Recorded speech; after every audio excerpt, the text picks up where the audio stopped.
Hello students, I hope you all are fit and fine. So today students, this is the second video of our third chapter of history and the name of the chapter is Ruling the Countryside. And in this chapter beta we have read about the various aspects that how the company demanded revenue and how it applied various types of settlement in order to collect large amount of revenue. So today we are starting from the topic a new system is devised. एक नई व्यवस्था की शुरुआत की गई। जैसा बेटे हमने अपनी प्रीवियस वीडियो में रीड किया था कि जो परमानेंट सेटलमेंट था उसमें बहुत सारी परेशानियां देखने को मिली और जितना रेवेन्यू ब्रिटिशर्स कलेक्ट करना चाहते थे उतनी अमाउंट वो कलेक्ट नहीं कर पाए। तो इस तरह से एक नया सिस्टम शुरू किया गया। By the early 19th century, many of the company officials were convinced that the system of revenue had to be changed again. How could revenues be fixed permanently at a time when the company needed more money to meet its expenses of administration and trade? तो बेटे ये जो नया system लगाया गया था तो 19th century की स्टार्टिंग में कंपनी के बहुत सारे अधिकारियों को इस बात पर यकीन हो गया था कि जो भी रेवेन्यू सिस्टम लगाया गया है, जो परमानेंट सिस्टम था, वो चेंज करने की ज़रूरत है। और ऐसे टाइम पे जब उनको ज़्यादा से ज़्यादा अपने खर्च निकालने थे रेवेन्यू के पैसों से, तो ऐसे टाइम पे कंपनी इस तरह का फिक्स्ड परमानेंट सेटलमेंट कैसे लगा सकती है। So in the north western provinces of the Bengal presidency, most of this area is now in Uttar Pradesh, an Englishman called Holt McKenzie.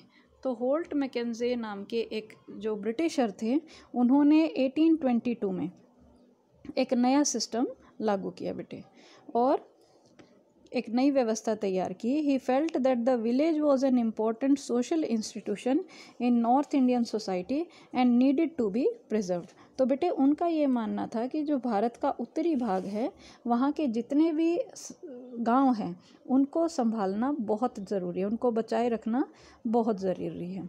Under his direction collectors went from village to village inspecting the land, measuring the fields and recording the customs and rights of different groups. तो उनके आदेश पर जितने भी collector थे बेटे वो उन्होंने गांव का दौरा किया, ज़मीन की जांच की, खेतों को नापा और अलग अलग समूह के जो रीति रिवाज थे उनको भी दर्ज किया। The estimated revenue of each plot within a village was added up to calculate the revenue that each village mahal had to pay। तो बेटे उस टाइम पे जो भी इंस्पेक्शन किए गए थे उसके अकॉर्डिंग गांव के एक एक खेत के जितना भी उन्होंने कैलकुलेट करके जो रेवेन्यू तैयार किया वो पूरे गांव का रेवेन्यू उन्होंने हिसाब लगाकर तैयार किया। सो यहाँ पे बेटे माहल माने विलेज, माहल किस वर्ड के लिए यूज़ किया गया है? गांव के लिए। तो इसीलिए ये जो सिस्टम होल्ट मैकेंजे ने व्यवस्था लागू की थी उसका नाम क्या था? माहलवाड़ी सिस्टम, जो अभी हम पढ़ने वाले हैं। The charge of collecting the revenue and paying it to the company was given to the village headman. तो बेटे जो रेवेन्यू कलेक्ट करने का जो जिम्मा था वो किसको दिया गया? जो गांव के मुखिया थे उनको दिया गया। लेकिन हमने पढ़ा था कि जो परमानेंट सेटलमेंट थी उसमें रेवेन्यू कलेक्ट करने का काम ज़मींदार को सौंपा गया था, लेकिन जो हमारा माहलवाड़ी सिस्टम है इसमें वो जिम्मा गांव के मुखिया को सौंपा गया था। This system came to be known as mahalwari system. और इस सिस्टम में बेटे दो चेंजेस थे। एक तो परमानेंट सेटलमेंट में रेवेन्यू फिक्स था, लेकिन माहलवाड़ी सिस्टम में जो रेवेन्यू है वो टाइम टू टाइम बढ़ाया जा सकता था। ऐसे ही जो परमानेंट सेटलमेंट है वहाँ पर रेवेन्यू को कलेक्ट ज़मींदार कर रहे थे, लेकिन माहलवाड़ी सिस्टम में रेवेन्यू विलेज हेडमैन ने कलेक्ट किया था। सो बेटे ये हमने पढ़ा है माहलवाड़ी सिस्टम के बारे में जो कि होल्ट मैकेंजे ने लागू किया था। Now the next is the Munro system. इस मुनरो सिस्टम को बेटे रायटवाड़ी सिस्टम के नाम से भी जाना जाता है। तो in the British territories in the south there was a similar move away from the idea of permanent settlement। तो बेटे जितनी भी ब्रिटिश टेरिटरीज थी जो सदर्न पार्ट में थी वहाँ भी जो ब्रिटिशर्स थे वो परमानेंट सेटलमेंट के आइडिया से दूर हटने लगे थे। The new system that was devised came to be known as the ryotwari system. तो जो नया सिस्टम लागू किया गया था वो था बेटे ryotwari system. It was tried on a small scale by captain Alexander. और कैप्टन जो अलेक्जेंडर रीड थे, इन्होंने इस पॉलिसी को, इस व्यवस्था को एक स्मॉल एरिया पर पहले ट्राई करके देखा कि ये सिस्टम वर्क करेगा या नहीं करेगा। So this area was that were taken over by the company after the wars with Tipu Sultan. तो टीपू सुल्तान के युद्ध के बाद जो कंपनी ने जिस एरिया पर कब्जा किया था, उन इलाकों में ये व्यवस्था को ट्राई करके देखा गया। Subsequently developed by Thomas Munro, this system was gradually extended all over south India. तो बेटे ये जो सिस्टम था, जो थॉमस मुनरो ने जिस व्यवस्था की शुरुआत की थी, इस पूरे सिस्टम को धीरे धीरे पूरे दक्षिण भारत पर लागू कर दिया गया। और ये किसने इसकी खोज की थी? थॉमस मुनरो ने। तो इस वजह से इस सिस्टम को मुनरो सिस्टम भी बोला जाता है और इस सिस्टम को रॉयटवारी सिस्टम भी बोला जाता है।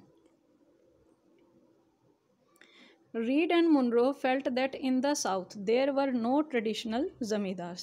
The settlement, they argued, had to be made directly with the cultivators, ryots, who had tilled the land for generation. तो बेटे अब इस सिस्टम में क्या चेंज आया कि जो अलेक्जेंडर रीड और मुनरो थे, उन दोनों को ये लगता था कि दक्षिण में जो ज़मींदार हैं वो तो है नहीं, तो इसीलिए उनका ये मानना था कि ये जो रेवेन्यू है ये हम डायरेक्ट किसानों से ही कलेक्ट किया करेंगे। ठीक है, तो इसीलिए राइट्स जो वर्ड है बेटा, वो कल्टीवेटर्स के लिए, किसानों के लिए यूज़ किया गया है और इसीलिए इस सिस्टम को रायटवारी सिस्टम बोला गया है। Their fields had to be carefully and separately surveyed before the revenue assessment was made. तो बेटे जो रेवेन्यू उस टाइम पे तय किया गया था, उसको तय करने से पहले उनके खेतों का बहुत ही सावधानीपूर्वक और अलग अलग से सर्वेक्षण किया गया था। मतलब उस चीज़ को सर्वे किया गया था ताकि उनका जो भी मूल्यांकन किया जाए, जो भी उनका रेवेन्यू सेट किया जाए, वो करेक्ट हो। Munro thought that the British should act as paternal father figures protecting the rights under their charge. तो जो बेटे मुनरो थे, उनका ये मानना था कि जो अंग्रेज़ हैं वो किसी पिता की तरह भारतीयों की रक्षा करने वाले हैं अपने इस सिस्टम से।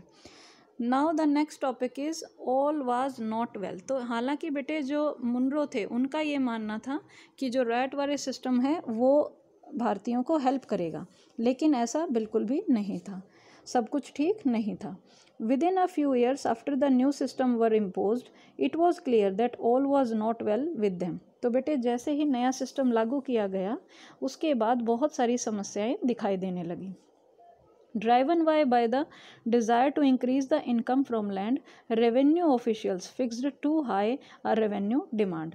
तो बेटे क्या हुआ, जो ज़मीन से होने वाली आमदनी बढ़ाने के चक्कर में जितने भी अधिकारी थे, उन्होंने अपना रेवेन्यू बहुत ज़्यादा तय कर दिया था। सो the peasants were unable to pay, riots fled the countryside and villages became deserted in many regions। तो इसका असर क्या हुआ बेटा, जो किसान थे वो इस रेवेन्यू को चुका नहीं पा रहे थे और इसी वजह से बहुत सारे जो कल्टीवेटर्स थे वो गांव से भाग रहे थे और बहुत सारे जो गांव के एरियाज थे वो बिल्कुल वीरान हो गए थे। Optimistic officials had imagined that the new systems would transform the peasants into rich enterprising farmers, but this did not happen। तो बेटे जितने भी आशावादी अफसर थे जो कि हमेशा पॉजिटिव सोच रखते थे, उनको ये उम्मीद थी कि ये जो नई व्यवस्था है ये किसानों को एक बहुत संपन्न बिजनेसमैन किसान बना देगी, लेकिन ऐसा नहीं हुआ। तो ये कुछ डीमेरिट्स थे बेटे इस सिस्टम के, जिसकी वजह से ये सिस्टम भी नहीं हुआ। बेटे नॉर्मली अगर हम देखें तो सबसे बड़ी मुसीबत ये थी कि अंग्रेज़ बहुत ज़्यादा रेवेन्यू बहुत जल्दी, मतलब कम टाइम में कलेक्ट करना चाहते थे, उसी की वजह से ये सभी प्रॉब्लम आ रही थी। So now the next topic is crops for Europe. तो अब जो ब्रिटिशर्स थे उन्होंने सोचा कि अगर हम जो ये एग्रीकल्चर है, अगर हम रेवेन्यू कलेक्ट नहीं कर पा रहे हैं अपने मन मुताबिक, तो क्यों ना हम उन क्रॉप्स को ग्रो करवाएं जिनकी डिमांड यूरोप में बहुत ज़्यादा है। So the British also realise that the countryside could not only yield revenue, it could also grow the crops that Europe required. तो उनको ये समझ में आ गया था, उनको ये महसूस हुआ कि जो ग्रामीण इलाके हैं उनमें ना सिर्फ हम रेवेन्यू कलेक्ट कर सकते हैं, बल्कि यूरोप की ज़रूरतों के हिसाब से जो सही फसल है उनकी भी पैदावार हम यहाँ पर करवा सकते हैं। By the late 18th century, the company was trying its best to expand the cultivation of opium and indigo. तो बेटे 18वीं सदी के आखिर तक जो कंपनी थी उन्होंने अपना पूरा जोर लगा रखा था अफीम और नील की खेती भारत में शुरू करने के लिए। In the century and a half that followed, the British persuaded or forced cultivators in various parts of India to produce other crops, jute in Bengal, tea in Assam, sugarcane in the United Provinces, that is Uttar Pradesh, wheat in Punjab, cotton in Maharashtra and Punjab, rice in Madras. तो अब क्या हुआ बेटे, जो लगभग 150 साल तक अंग्रेज़ जो थे उन्होंने देश के अलग अलग हिस्सों में किसी न किसी फसल के लिए किसानों को मजबूर वो करते रहे। जैसे बंगाल में जूट को ग्रो करना, जिसको पटसन भी बोला जाता है, असम में चाय, और जो उत्तर प्रदेश का जो एरिया है वहाँ पर गन्ना, पंजाब में गेहूँ, महाराष्ट्र और पंजाब में कपास और मद्रास के एरिया में चावल ग्रो करना। तो उन्होंने जिन जिन क्रॉप्स की डिमांड दूसरे देश यूरोप में थी वही सारी क्रॉप्स उन्होंने ग्रो करनी शुरू कर दी। So now does colour have a history. अब बेटे नेक्स्ट टॉपिक आता है हमारा कि हमने यहाँ पे पढ़ा है कि अफीम और नील की खेती, तो इसी से ये टॉपिक रिलेटेड है कि क्या रंग का भी कोई इतिहास है। सो फिगर 5 एंड 6, ये बेटे जो फिगर आप देख रहे हैं फिगर 5 और 6, इसमें आप देख सकते हैं कि फिगर 5 में एक अलग तरह का प्रिंट कर रखा है जिसमें कलर्स भी यूज़ किए हैं, और फिगर 6 जो है ये कॉटन प्रिंट है जो कि 19th सेंचुरी में यूज़ किया गया था, और 5th फिगर वाला 20th सेंचुरी में। तो इन्हीं के बारे में हम रीड कर रहे हैं। Figure 5 and 6 are 2 images of cotton prints. तो कॉटन सूती के कपड़े के 2 छापे जो होते हैं उनकी ये तस्वीरें हैं, 2 प्रिंट की तस्वीरें हैं। Figure 5 shows a kalamkari print created by weavers of Andhra Pradesh in India. तो बेटे ये जो कलमकरी जो आर्ट है ये आंध्र प्रदेश के जो लोग हैं उन्होंने इस आर्ट को किया था, कलमकरी को। On the right is a floral cotton print designed and produced by William Morris, a famous poet and artist of 19th century Britain. और जो बेटे दूसरी साइड जो ये पिक्चर दिख रही है ये ब्रिटेन के प्रसिद्ध कवि और कलाकार जो कि विलियम मॉरिस थे उनके द्वारा बनाए गए फूल वाले प्रिंट हैं। ठीक है, तो ये विलियम मॉरिस ने बनाए थे जो कि एक फेमस पोएट और आर्टिस्ट थे। So there is one thing common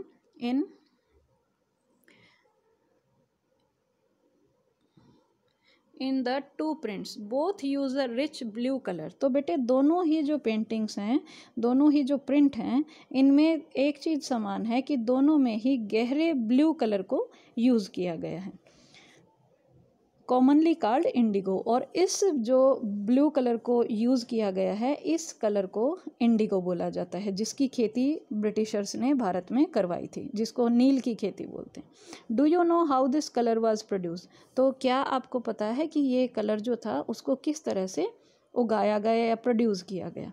the blue that you see in these prints was produced from a plant called indigo. तो बेटे इंडिगो नाम का ये जो प्लांट था इससे ये ब्लू कलर बनाया गया, और इसी को हमने पहले वाले पैराग्राफ में रीड किया था कि ओपियम और इंडिगो की खेती जो थी वो ब्रिटिशर्स बहुत ज़्यादा करवाना चाहते थे। It is likely that the blue dye used in the Morris prints in 19th century Britain was manufactured from indigo plants cultivated in India, for India was the best supplier of indigo in the world at that time.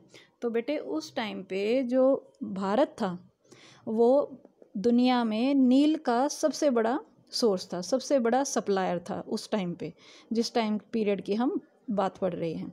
तो 19वीं सदी में Britain के जो Morris ने जितने भी print में जो ब्लू कलर इस्तेमाल किया है वो भारत में उगने वाले नील के पौधे से तैयार किया गया है। तो इस वजह से बेटे आप देख सकते हैं कि उस टाइम पर भारत में कल्टीवेट होने वाले जो इंडिगो है उसकी कितनी ज़्यादा वर्ल्ड वाइड डिमांड थी। सो बेटे we are going to read the other topics in our next video. Till then, try to understand the topics well and take care.